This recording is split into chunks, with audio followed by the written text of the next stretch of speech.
Everything I write about is 100% true, and there will be times where my writing will make me sound as emotionless as a sponge. But the reason for this will be explained at a later date. This happened to me when I was 11 years old. It was a sunny Sunday in the last week of what used to be known as the 6 weeks holiday. Two of my friends and I went down to the park to muck about. Now, in this park is a gate that leads down to a public walkway across a road, and across the road is a dirt path that takes you down into a part of the woods that my mates and I called San Diego. Back then, the river down there was gorgeous. Very little pollution, pebble shore, and if you knew where to look, you could find all sorts. From Coca-Cola bottles, dated from the late 60s, right to the coolest looking stones. It was a treasure trove. Anyway, this road was always quiet on early Sunday afternoons. And I mean, it was like a ghost road. And that 3 hours could go by and not a single car could be seen. So there we were, three kids with eyes full of treasure signs, and off we went through the gate.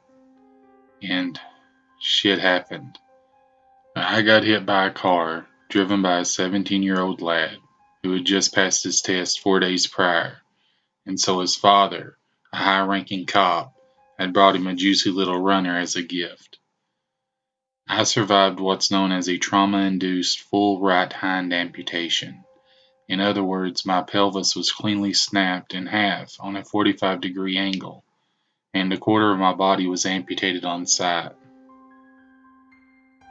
Shock can be a beautiful thing in these cases, and despite being wide awake and wholly aware of the whole thing, I was blissfully pain-free, something for which we can all be thankful.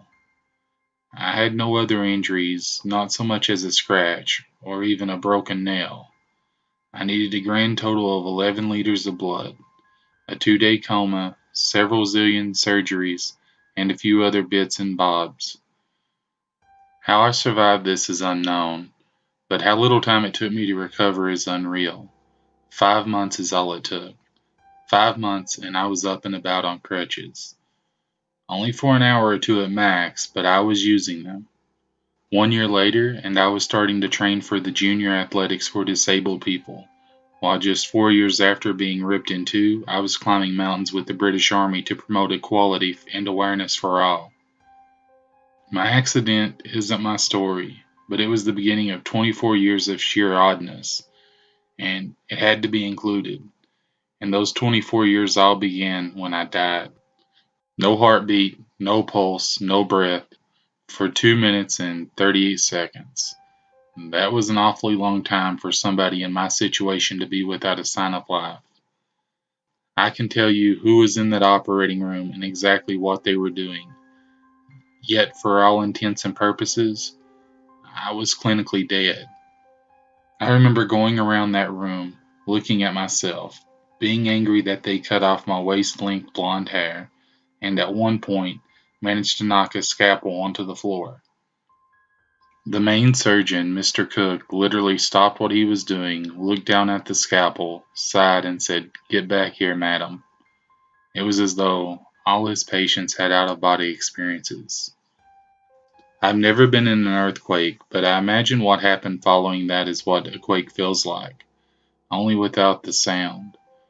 The walls shook, at least they did for me, and I vividly remember losing my balance, and the next thing I know, I'm awake in my intensive care bed, telling my grandparents a joke around the breathing tube.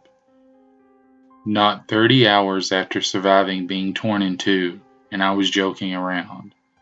It was normal to me back then, but now I've experienced all that I have. The oddness of that in itself is quite spectacular.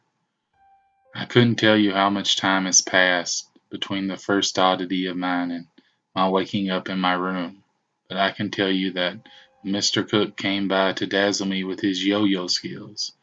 He just gave me this look that said, "I know what you were about, young lady." Nothing was ever said between us, but he knew. By the stars, that man somehow knew. I was in that room. Was it paranormal? I don't know, but whatever it was odd as anything could possibly get.